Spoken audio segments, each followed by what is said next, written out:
Hey people, this is that 298 odd, nearly 300,000k Hilux that's been everywhere, that's been butchered, that we've been fixing a heap of stuff up. Let's go and have a look at it, see what it's running like now.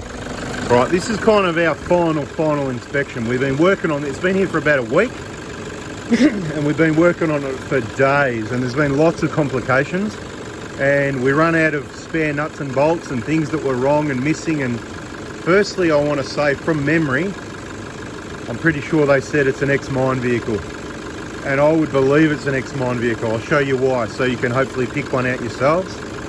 But how about we turn off the engine, eh? Then you can hear me. Just want to show you how it's running for now, in peak condition. I'll go switch it off. Yes, it is running in absolute peak condition. I'll give you the rundown on that in a moment. Some people that are better than me, of course, they're going to say you overfilled the coolant. Well, yeah, maybe. At the end of the day, I'd rather it's high than low. I hope you can appreciate that. And we don't get to keep the vehicle here for another week to keep checking the coolant level each day and get it some airlocks in there. After the last road test, we thought we were done. And this morning the coolant was down on the low level. And I put in enough to bring it up only to just below the seam, so above the full level. And I've just gone for a drive and it's pushed up to there. And that's the whole thing, what it's all about. So when it cools down, it'll probably be down near the full. If it's got a little bit of air in it, and if it hasn't, it'll be end up around the seam. So it's all good anyway. Any excess will be pushed out. It'll make a bit of mess. This is just all old staining, nothing to do with us, because we've cleaned I can tell you, we've cleaned the hell out of it. So that, it'd be lucky if I could get my fingernail and scrape it off. The amount of cleaning we've done, if it hasn't come off now, it's permanent. Now, how do you pick a mine vehicle? When you start seeing abnormal things like rust on these, all the Toyota stuff's really good quality and it's got a coating on it. So if you start seeing rust and stuff like that on these components, there's a good chance it's been in a corrosive environment. Look down there, see on the turbo, the rust on the screws, on those clamps, you know what I mean? There's either stainless steel and or got a coating, some different components there. You can see all the corrosion on top of this ABS unit. I'm not saying it matters. I'll probably spray some inox type products on it, but I'm just quickly for a minute going to show you how to pick these vehicles. See that rust on that clamp there? You know, these rusty surfaces on all these sorts of things. Let's just get, look, mud equals money as well. So the bog holes adds to this mud sort of stain. But you can see the rust on those. Let's just keep going around. Yeah, I didn't do the auto electrical. Let's not go there in this video. The rust on the dipstick bracket, the rust on the back of the clamps that we rarely see, you know what I mean? The rust on the actuator there, on the bottom of the bracket there, they're telltale signs. Look around these sort of areas if you're looking to purchase a vehicle. If you see rust there, overall it could be one that you really need to take either a really good look at, a price adjustment, or avoid. You know, I mean, everything's worth it for the money, for the right money. See how clean it is? You can see the hoses, they're like bloody new. We've cleaned it that much.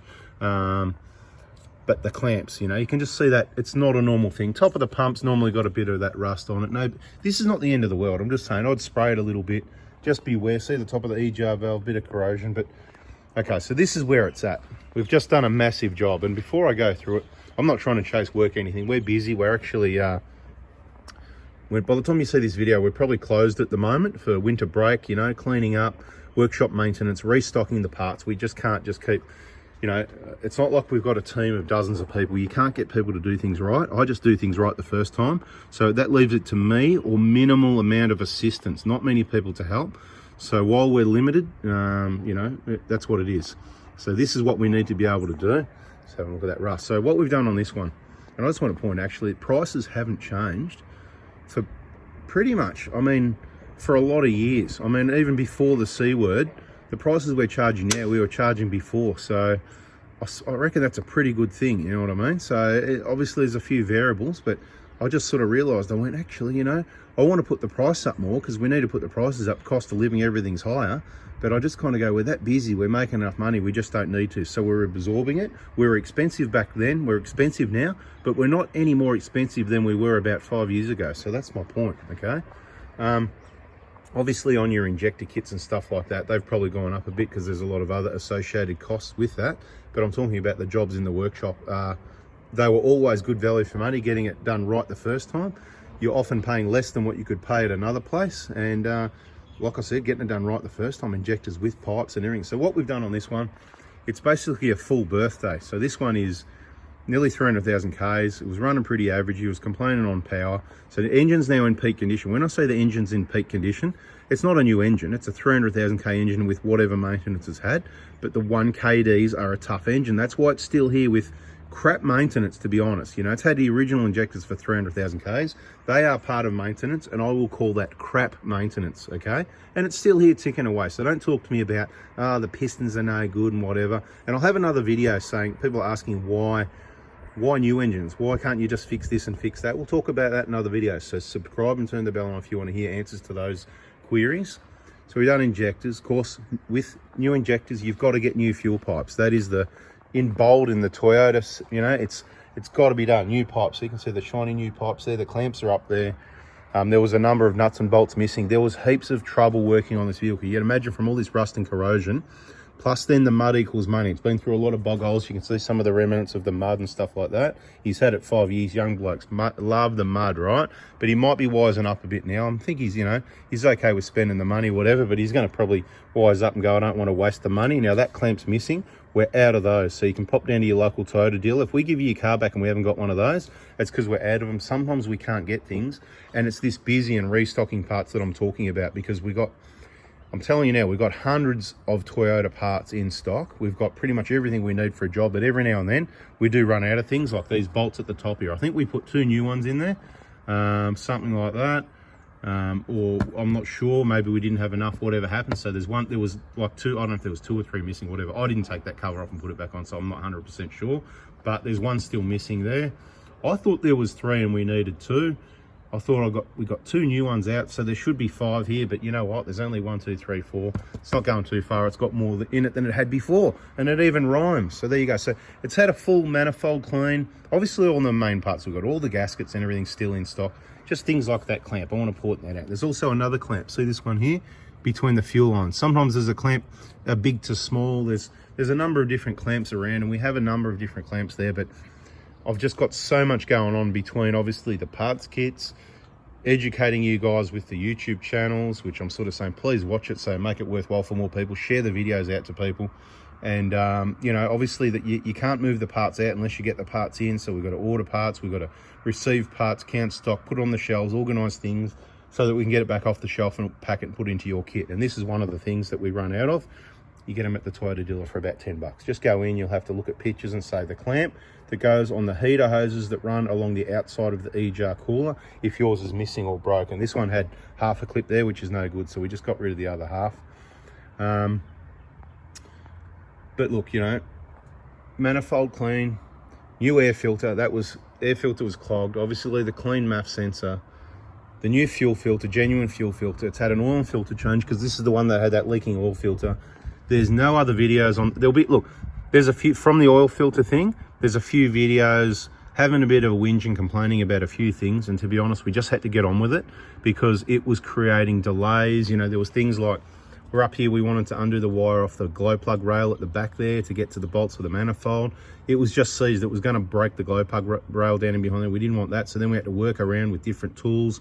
Just things were so complicated, to be honest. It's got about an extra 20 slabs of Heineken on it. But no, it's all good. To be quite honest, between the cleaning, I'm not counting exactly, between the cleaning and all the extra work, it's probably an extra $1,000 worth of work. And I've just said to him, look, you know, 6 slabs of Heineken, which is obviously a lot cheaper because the worker loves the Heineken. It'll put a smile on his face, and I don't need any extra money, whatever. It is what it is. But I'm going to say, if you bring your vehicles to us, you need to spend a lot more time cleaning. You need to bring it in looking like this. And if people don't like that, there's other places to go to. You can do it yourself. We've got all the information out there. But yes, we are fussy and we want really clean, well looked after vehicles. And if it's a start of you looking after it, the start is watching lots of videos and spend a lot of time cleaning this before you bring it to us so that we don't have to do it. If it's got a leaking oil filter down there, then you do it yourself, right? Just change the bloody thing out. Thank you. That's easy to do, because it was just a heap of mess, oil leaking everywhere. So we spent hours and hours extra on this vehicle. A lot of kind of stress, if you like, because like I said, it does make it really complicated when you've got all this corrosion and seized and really super tight. Even the camshaft bolt, right? I had to get on that. I had a long bar that went from the crankshaft all the way up over here to support it. I had the breaker bar up. I could not. I got, you know, I'm not, you know, tiny if you like, but You know, I'm giving it a good, it was the tightest one I've ever opened. I promise you, it was the tightest one I've ever had. We put a pole on the breaker bar to extend it, and I thought, oh no, you know, hopefully, and crack, it came loose, and you should have heard that that went with it. It was just ridiculous. Tightest one I've ever had on this vehicle. We had one recently on an engine that was a bit tight and hard to get off. There was a bit of rust in there. I don't know what's going on there, but this is in peak condition, okay? We've pulled everything apart pretty much other than the turbo. So everything down this side of the engine, more or less. I mean, not your pumps and stuff, but so your manifold clean, your injectors, your pipes, everything, your whole intake's clean, Mickey Mouse, all new filters and things like that. New timing belt, idler tension, a cam seal, all the pulleys and belts and everything down here, the water pump, new coolant, right? So don't let anyone touch up here, it's all done. The only thing we couldn't do on this one was, and you just have to let us know if you think you've had these pulleys replaced, because what a lot of other places do, they don't replace the bearings and keep the genuine pulleys like we do. They replace the whole pulley to a cheapo new line or whatever it is, right? See the one down the bottom there, that one down there?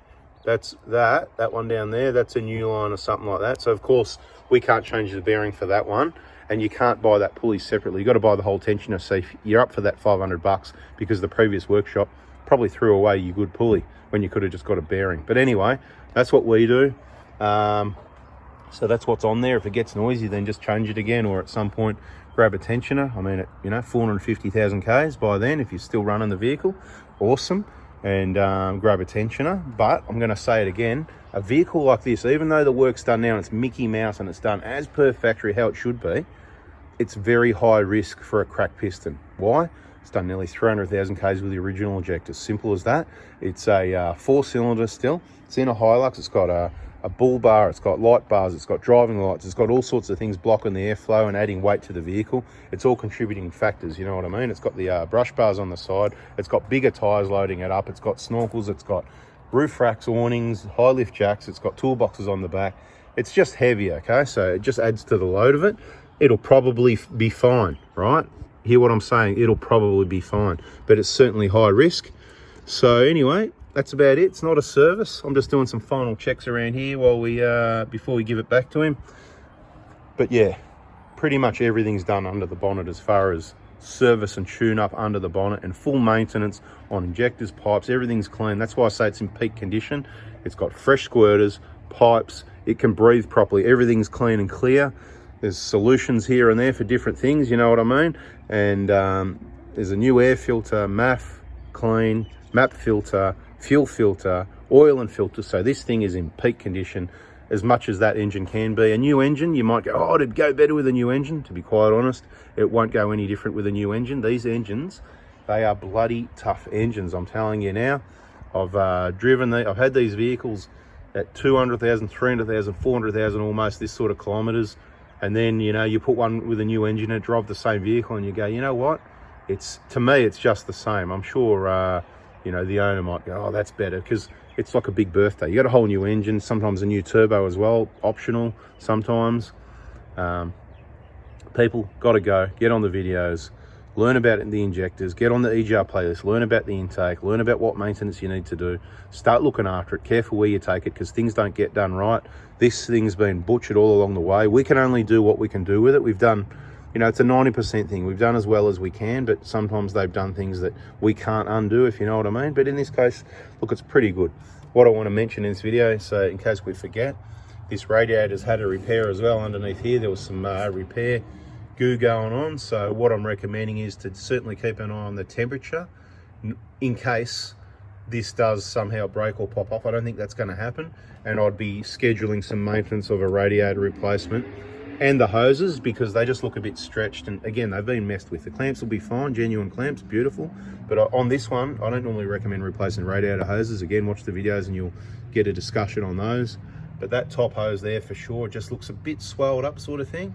I'd freshen that up when the new radiator went in. I think that's a video, a bit of feedback for the owner as well. Bada bing, bada boom, fun and games. See ya.